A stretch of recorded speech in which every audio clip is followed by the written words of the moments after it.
Spanish word I learned. The rest I will do in English. Excuse me. Hope you speak English all.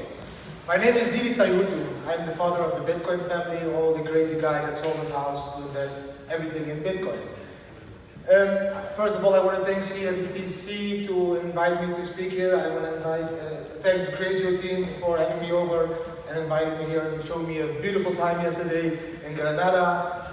I saw the first bars, so I like my Bacardi Coke and my gin tonic, so thank you. It was a good time.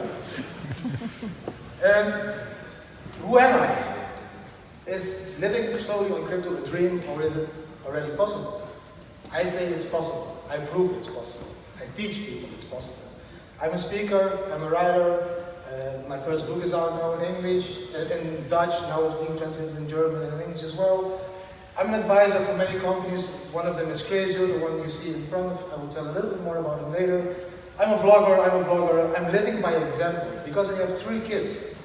And one thing I learned in my life, that if I want to teach my kids something, I need to lead by example. I can tell them to drop the phone and don't play too much, but I need to show them not to touch the phone all the day, and they will follow. This is what I do in blockchain and crypto world as well.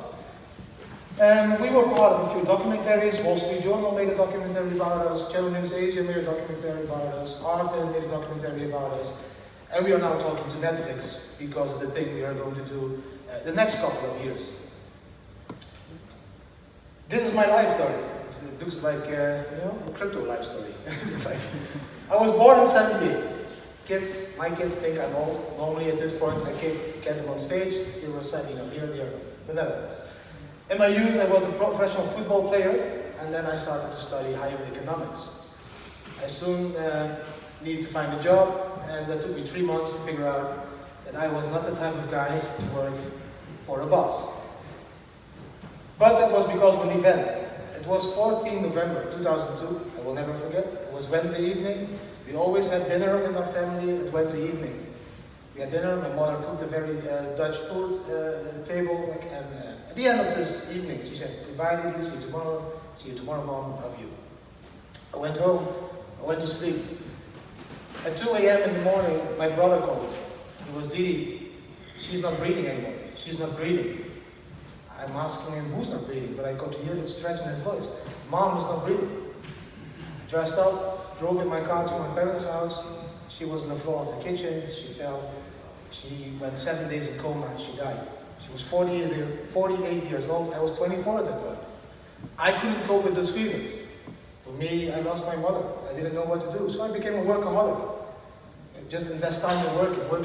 I built up 3 companies, one IT company, another store, and I run an online casino in Malta because I just didn't want to come from my feelings and just be on the road all the time. I didn't see my children grow up the first 10 years of their life. I was the guy on Sunday that was cutting the meat, and the kids were like, "Who's he?" No.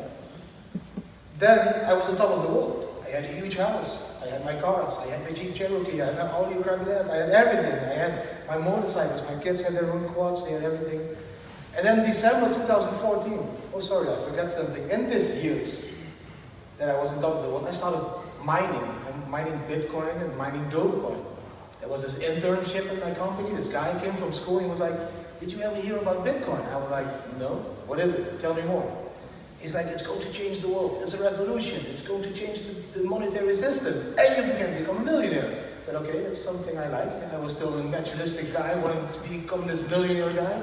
So I told him, "Hey, tell me more." And he was like, "So we need to build mining rigs." And I said, "What do we need to build?" We buy wood and we buy like video cards and we start mining Bitcoin. I said, "Okay, this is your internship. Build me those mining rigs." So I invested 30K in mining Bitcoins. I mined a lot of Bitcoins and a lot of Dogecoins, doggy coins, or however you pronounce it. But in 2014, of course, we had a crash, so I needed to sell a little bit to get in with my investment. At the end of 2014, it was December. I was driving my Jeep Cherokee, feeling very happy. I thought it was in the most happy phase of my life because I had everything I already fought for all the time. And my father called me, "Didi, are you sitting?" "Yes, Dad, I'm sitting." "Why?" "I need to tell you something. I just came back from the hospital. I was diagnosed with cancer and I have 1 more year to live." I drove back home, opened the door, embraced my father, we just cried. At that point in my life, I realized that life would go very fast. It was December, it was Christmas, we knew we just had 1 more year to live. So I hired 2 managers to run my companies, and I decided to spend all the time I could in 2015 with my family and my father. I even went living home again, and in the basement of my father's house to spend like 24/7 with him, to watch the last football match, watch the last Barcelona at the time that he won, to watch, you know, last Christmas, last Easter, all those things. And in January 2016, he died. I need to arrange a funeral, I need to arrange inheritance and all the thing. And at the end of this year, I was struck with a huge burnout. I couldn't go anymore. I couldn't even brush my teeth. I was lost. So I needed to reset. I figured out, let's sell my companies and do something else with my life. I've been running to become a millionaire for many times. I lost both my parents. Maybe if I would have been a billionaire, I couldn't have saved them. So I need to change my perspective of life.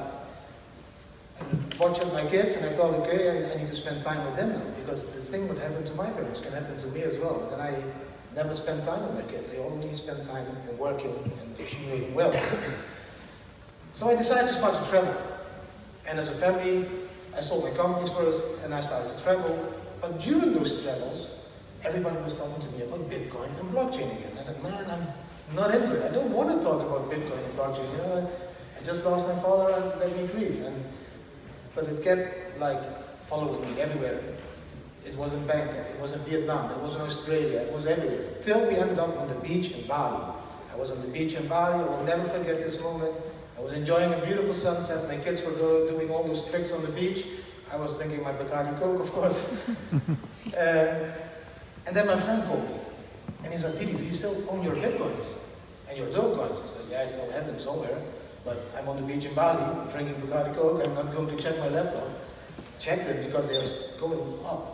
So I started to Google again and started to read all the forums, and I quickly realized this revolution, this monetary revolution was starting. More and more people were getting in. The price was going up. So I walked up to my wife, and I told to my wife, maybe it's an idea to go all in Bitcoin. She was like, all in Bitcoin, in those computer rigs you sold because we were not making profit anymore. I said, yeah, but I think it's starting now, and we've been happy the last few months. We've been traveling for a few months. We don't own anything, just a few backpacks. The kids have been running around, being happy.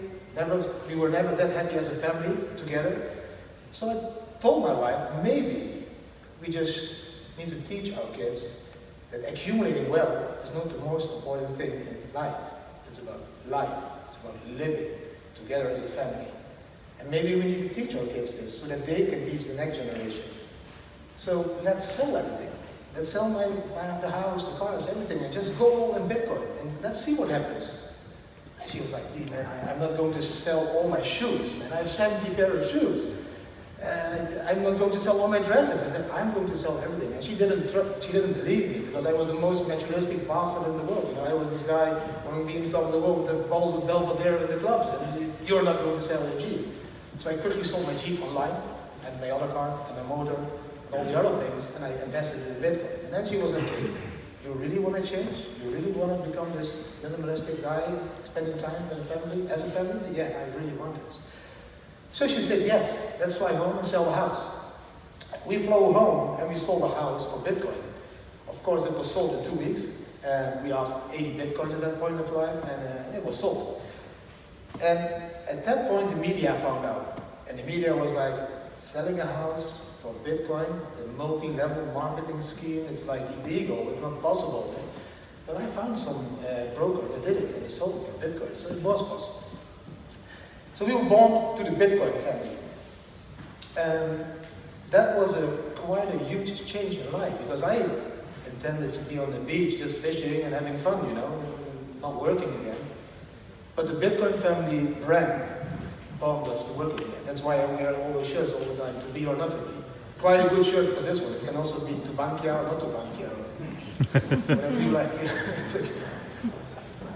So, why did we believe in Bitcoin and blockchain? Was it to become this millionaire?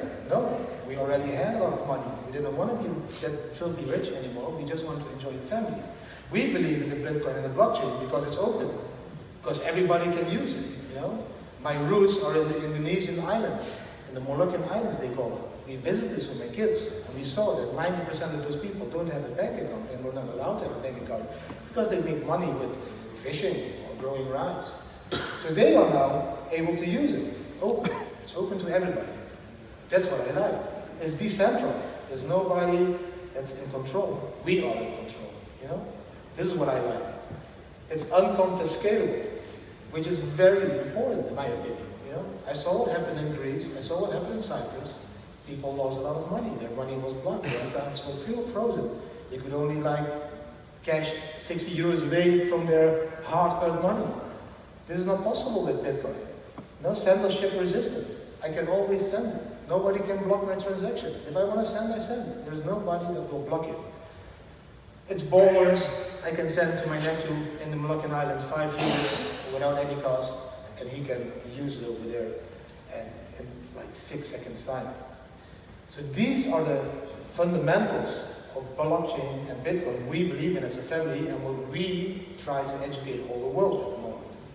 In our opinion, all those 4 or 5 pillars will make sure that we include the excluded. You know, the people that are not they don't have access to the monetary system at the moment. And we need to give them access to the monetary system, in my opinion. Because that's how you change the world, by including everybody. Not by giving them fish to eat, to teach them how to fish. Not by giving them Bitcoin to teach them how to use this beautiful tool, Bitcoin and blockchain, and how they can make profit of this, or how can they make a job out of this, or open a store out of this, and even accept a payment for renting out their house on a beautiful island. You know, Airbnb is not accepting them because they don't have a bank account. Maybe there will be a blockchain version of Airbnb where they can accept Bitcoin for renting out their house. These are all possibilities, in my opinion, for the future. So we are going to travel around the world on crypto only. We have already been doing this for 3 years. We just own cryptocurrency. We don't own bank accounts anymore. I'm lying. I still own 1 bank account, but it's always below 0. And we have been traveling with a camper van. And the next trip we are going to do is the right side type of car. We wanted to go with a Jeep, but we found a sponsor. The sponsor was not very happy with sponsoring a Jeep because it was very expensive with the gasoline. So he sponsored a Volkswagen California van with a rooftop tent. And we will drive the world for about 5 years. This will be the route we are going to drive. Are we going to drive to all the big cities? Are we going to drive to all the conferences to educate people that already are educated? No. Yes and no. Of course we are going to the conferences to share what we are going to do, but we are going to drive to the poor countries. We are going to drive to the people that need Bitcoin. We don't need it. To be honest, we all don't need it. We have Bitcoin. We have Bitcoin because we like it, but we don't need it. We have a credit card. We have a debt card. We have a bank account. We have PayPal. We have everything we need to pay. Those countries, a lot of those countries, people don't have this access yet. That's where we are going. I'm going there. They are going to film this. They are going to share this on a daily basis, peer-to-peer, all the trip, from day to day. We are going to go to charities and everything, to the poor people. What are we going to do? At the moment, there is a documentary being made. It's about our life till now, the last 3 years. How did we manage to live on crypto solely? How did we do this? This documentary we are going to screen on events like this one. It will be a documentary about 20 minutes. We will do a Q&A after this one that people can ask us questions about the things. As you can see, we visited last year Spain. We were in Pamplona at the bulls. I made this picture to awake the bulls, and they were awoken because Bitcoin went up again. So we have bullish times now. A lot of stuff will be in this documentary, emotional stuff, educational stuff, but it's meant to be entertainment. Because I think the thing what is lacking in this industry now is that we don't have entertainment, and we need entertainment to reach the mass audience, And only technical talk won't reach Netflix. You need entertainment. So we are going to provide them with entertainment by a documentary. We are going to create Bitcoin challenges, where we challenge other families to live solely on crypto, to go for dinner on crypto in their town, to collect donations at our friends, family, and everything. We are going to do treasure hunts. We will hide, I think it will be a Bitcoin, we're still searching for a sponsor. We will hide a Bitcoin, for example, here, And then we will provide to people that will want to do with this. I'm searching for the word. Somebody can help me in Spanish? No? Somebody wants to participate in the treasure. They will be able to find this Bitcoin.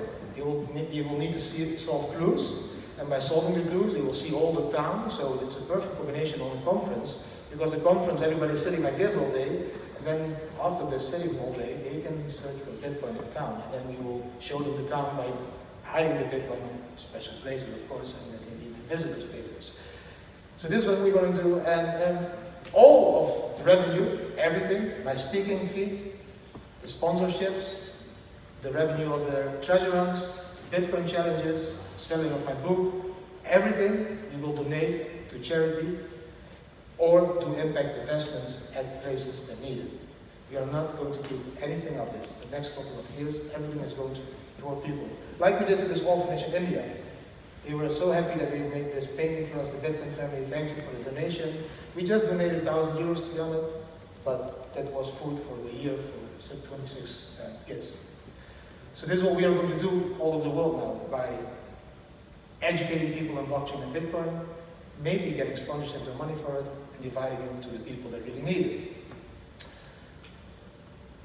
There has been made a promotion video. It's a promo of the tour. It's just 2 minutes. I want to display it for you guys, that you have an idea of what we are going to do and what we have been doing till now. So please enjoy it, and afterwards I will tell a little bit more.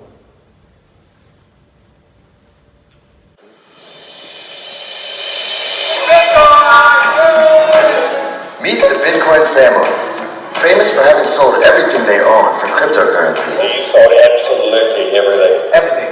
But there's much more to their story. The family has filmed over 300 hours of footage as they traveled the world, living only on cryptocurrency. While educating people on crypto and blockchain, they're also preparing their children for the future, not just through homeschooling, but also by involving them with their extensive charitable work. With your assistance, we will tell this story to a bigger audience and give people an up-close and personal view of what life is all about to them. Family, freedom, and changing the world for the better. It has inspired people from all walks of life to look inward and see what's truly important. But we have to live a minimalistic life, and we have to teach our children how it is to live without money, and just being happy with living.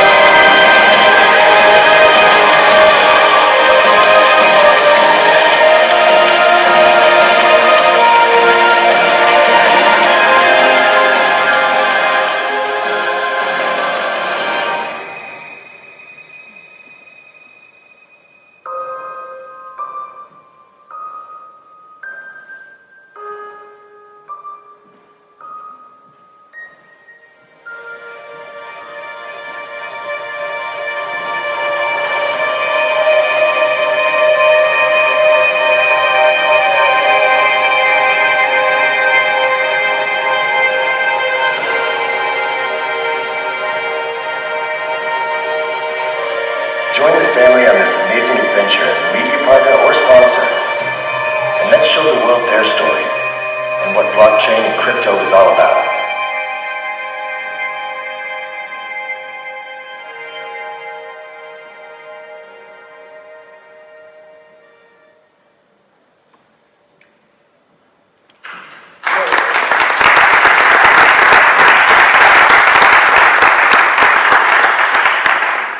At the moment, we are excited. I can announce that we have a main sponsor for the transportation. It's NDG Investment Group. It's an investment group. It's a mining company from Bulgaria.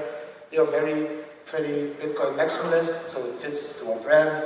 And they are sponsoring ours, the vehicle and the transportation all over the world, from continent to continent. So I'm very thankful for this as well. We have some other sponsors.